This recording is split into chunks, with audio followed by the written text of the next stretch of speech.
The sweeping view from my Manhattan penthouse was a testament to a decade of ruthless focus. Below, Central Park was a dark green canvas as I finalized a $75 million acquisition.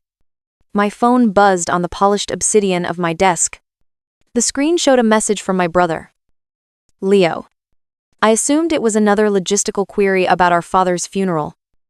A final detail to be managed. I had been coordinating the service for 3 days. A brief, inconvenient detour from my empire. With a sigh of impatience, I tapped open the message. Ready to delegate and move on. What I read didn't make my hands tremble. It ignited a glacial rage. A cold, clarifying fury that burned away all sentiment. Don't come to Dad's funeral tomorrow. Family only. You're not welcome. Asterisk. I read it twice. The words were a declaration of war from a pampered child who believed he held some form of power. He was mistaken. For a full minute, I didn't move. I didn't try to call him. I didn't seek clarification from my sister. Jennifer? Or my stepmother? Patricia. Pleading was a language of the weak. And I had unlearned it long ago. Instead, I began a systematic dismantling of their world. A process executed with the precision of a corporate takeover. My first call was not to a family member, but to the head of security for the Fifth Avenue tower where they lived in a penthouse I owned. Mr. Sterling, I said, my voice perfectly level. This is Vivian Carter. I need you to deactivate all keycards for Unit 53B. Effective immediately. The occupants are no longer my guests. An authorized moving company will be there in the morning to place their belongings in storage. Under no circumstances are they to be granted access to the building. Understood. Miss Carter. My second call was to my private banker at Morgan Stanley. David. It's Vivian. Freeze the Centurion card ending in 0015. The primary cardholder is Leo Carter. Yes. All supplementary cards as well. Permanently. And initiate a transfer of all remaining funds from the Carter Family Auxiliary account into my primary holding account.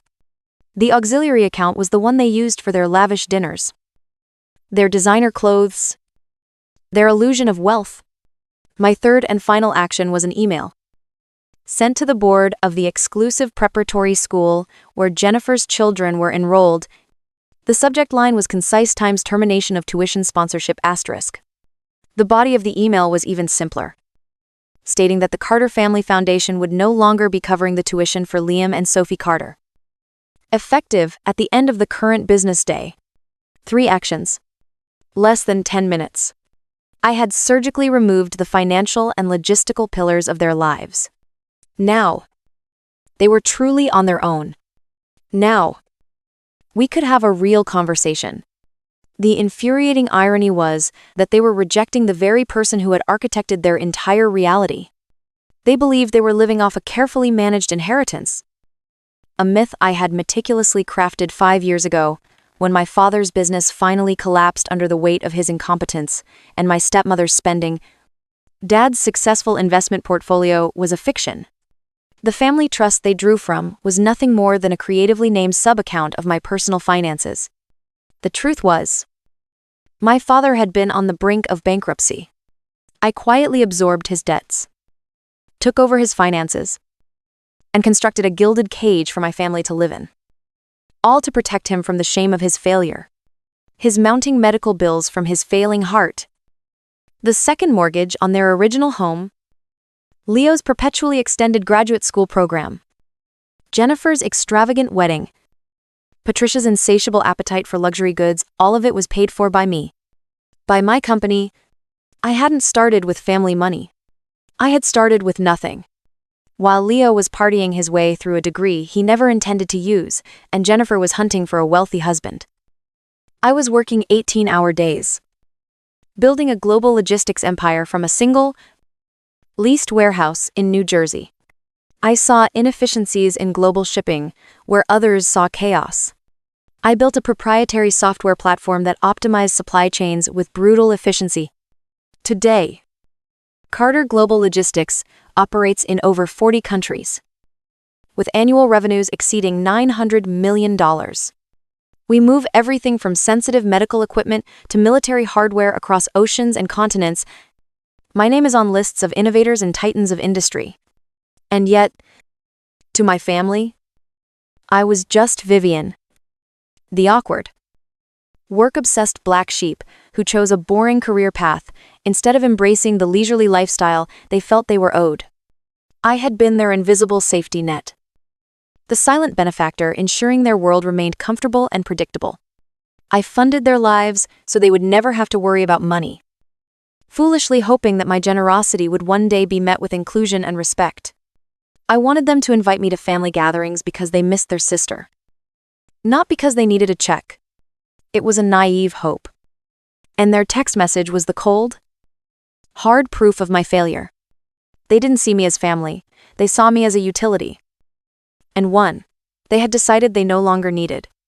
My phone, which had been silent, suddenly erupted. It was a rapid-fire succession of text messages from Leo. His predictable descent into panic was almost pitiable. The first message arrived at 7:30 p.m. Asterisk, asterisk, Leo asterisk, asterisk, asterisk. The card was just declined at pair C. Seriously. How embarrassing. Fix it. Asterisk. I didn't respond. The silence was my answer. 5 minutes later. Another message. Asterisk, asterisk, Leo, asterisk, asterisk, asterisk, Vivian. I'm not kidding. Patricia is making a scene. What is wrong with your bank times? Then, 20 minutes after that, the real panic began. Asterisk, asterisk, Leo. Asterisk, asterisk, asterisk. The doorman won't let us up to the apartment. He said, our keys are deactivated. What did you do times? Another text. Seconds later. Now from Jennifer. Asterisk, asterisk, Jennifer, asterisk, asterisk, asterisk, Vivian. Call me right now. The school just sent an email saying the kids' tuition for next semester is voided. This has to be a mistake. Asterisk. I let their frantic messages pile up. A digital monument to their shattered entitlement. The climax came in a final, furious burst from Leo. His texts became unhinged. All caps. Riddled with typos. Asterisk, asterisk, Leo asterisk, asterisk, asterisk. You, monster. You absolute snake. You can't just throw us out on the street. Dad is barely gone, and you're doing this to us. You were always jealous. You always hated that we were a real family, and you were just the weirdo with a calculator. You have no heart. You're not welcome because you are not family. Asterisk. His words, meant to be daggers, were now meaningless. He wasn't attacking a sister. He was a cornered animal lashing out at the force that had finally caged him. His rage didn't wound me. It hardened my resolve. He had confirmed my diagnosis of the family's sickness. Now, it was time to perform the surgery. Ignoring the incessant buzzing of my phone, I initiated a secure video conference. 2 faces immediately appeared on the 40-inch screen in my office. Arthur Vance, my silver-haired, inflappable chief financial officer, and Jessica Riley, my sharp, merciless head of legal counsel. They were my true family, the people I had trusted and relied on for years. Good evening. I began, my voice calm and devoid of emotion. Thank you for joining on such short notice. We have a situation that requires immediate action. Arthur adjusted his glasses, his expression serious. Whatever you need. Vivian, I am dissolving the Carter Family Trust. Effective immediately. I stated. There was no preamble. No emotional explanation. It was a command. Arthur, I want you to initiate the liquidation of all assets within it.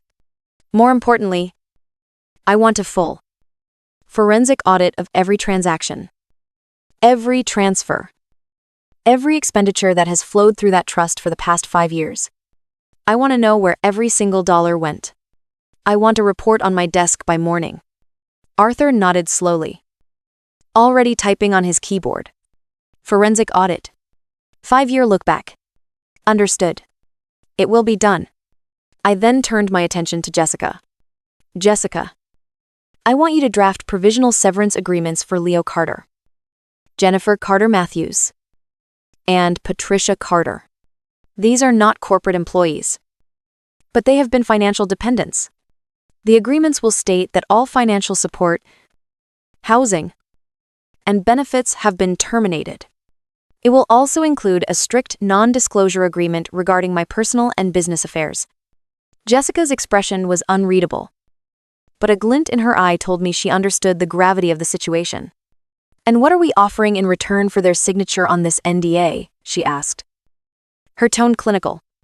For now, nothing. I replied. Consider it a courtesy. Their compliance will be its own reward. The alternative will be unpleasant. I was no longer operating as a hurt sister. I was a CEO, protecting my assets and mitigating a threat.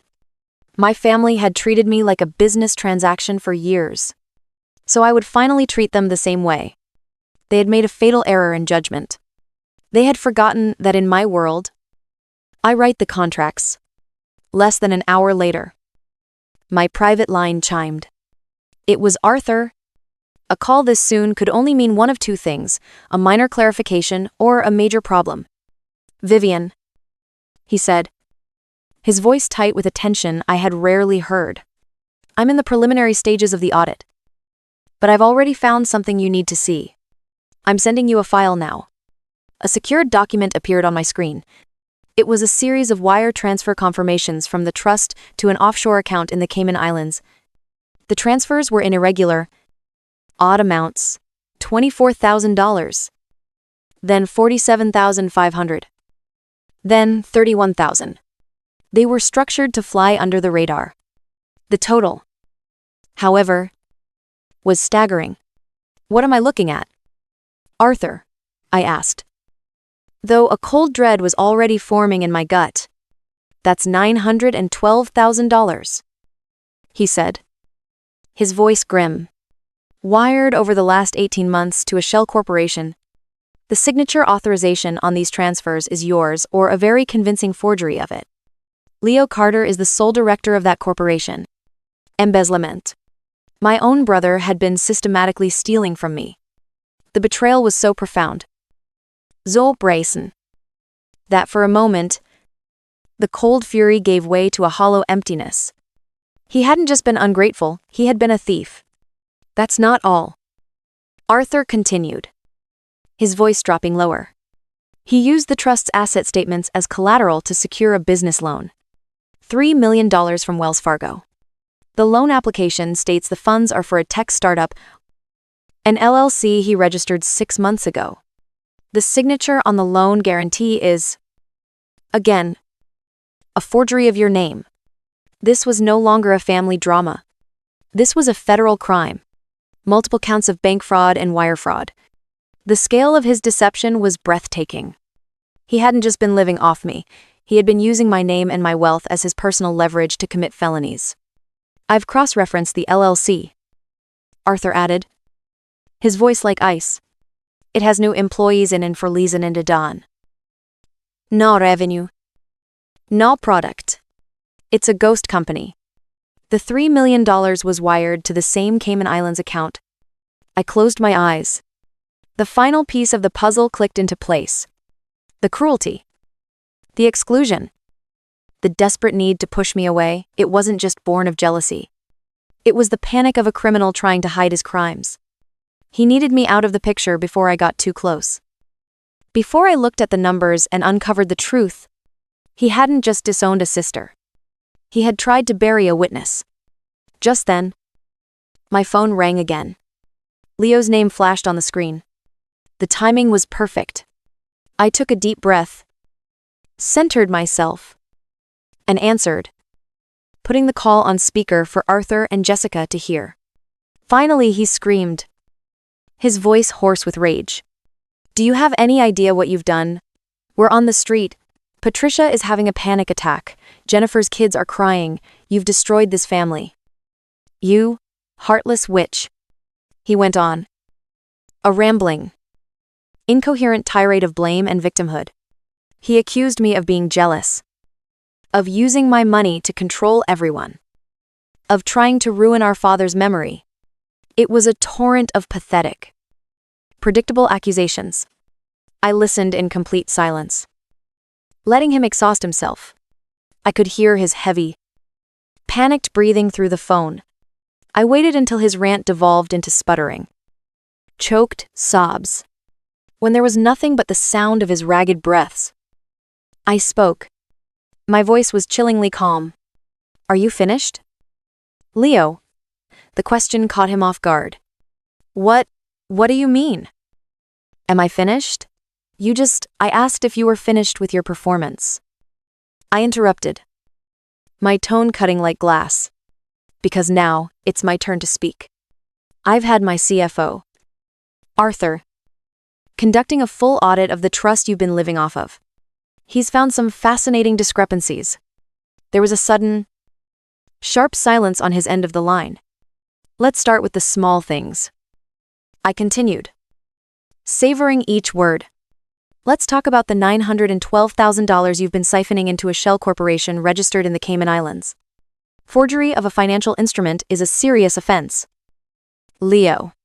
The silence that followed was absolute. A dead vacuum of pure terror. I could almost feel his blood turning to ice. But why stop there? I pressed on, my voice a merciless whisper. We could also discuss the $3 million fraudulent business loan you took out from Wells Fargo, using my name, my assets, and another forged signature. Bank fraud carries a sentence of up to 30 years in federal prison. Leo. 30 years. I let that number hang in the air. The screaming, entitled brother was gone. In his place was a trapped, terrified criminal who had just heard the doors of his cage slam shut. So you're going to stop yelling now, I said, my voice hardening into a final, unbreakable command. You are going to listen very, very carefully to what I am about to say next, because your entire future depends on it. The next day, they sat in my corporate office. A trio of broken figures dwarfed by the mahogany and steel. Leo was pale and hollow-eyed. Jennifer's face was swollen from crying. Patricia just stared at her hands. The arrogance was gone, replaced by a raw, humbling fear. This is not a negotiation, I began, my voice echoing slightly in the large room. Jessica stood silently beside me, holding a leather-bound portfolio. This is a statement of terms. The free ride is over. The penthouse is being sold. The cars have been repossessed. Every account I funded has been closed. I paused, letting the finality of it sink in. You will all find jobs. You will learn to support yourselves. Leo. You will sign a legally binding repayment agreement for the $912,000 you stole. It will be garnished from any and all future earnings until it is paid in full. Consider the $3 million loan a problem you will be helping me solve quietly, so as not to involve the authorities. My gaze fell on him, and he flinched. Your cooperation is the only thing standing between you and a federal indictment. Do you understand? He nodded numbly, unable to speak.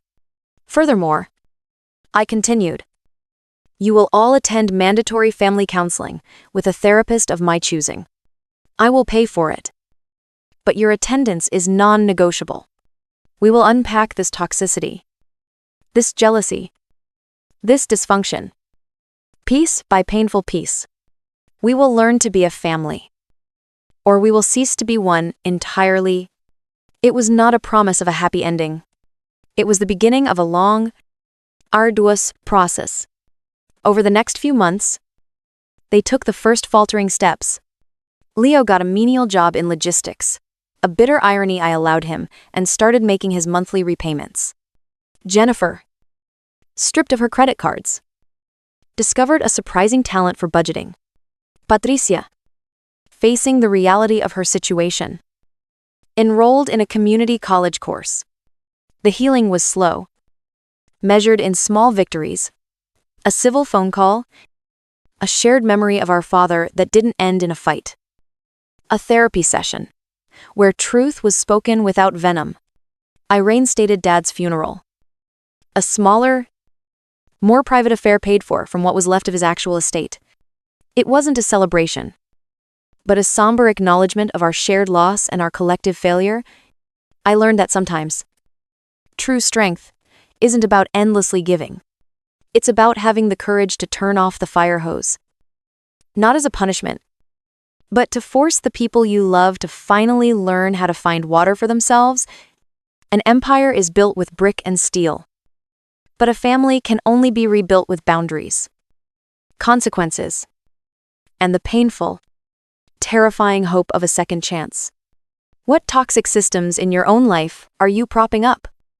And what would happen if you finally let them fall?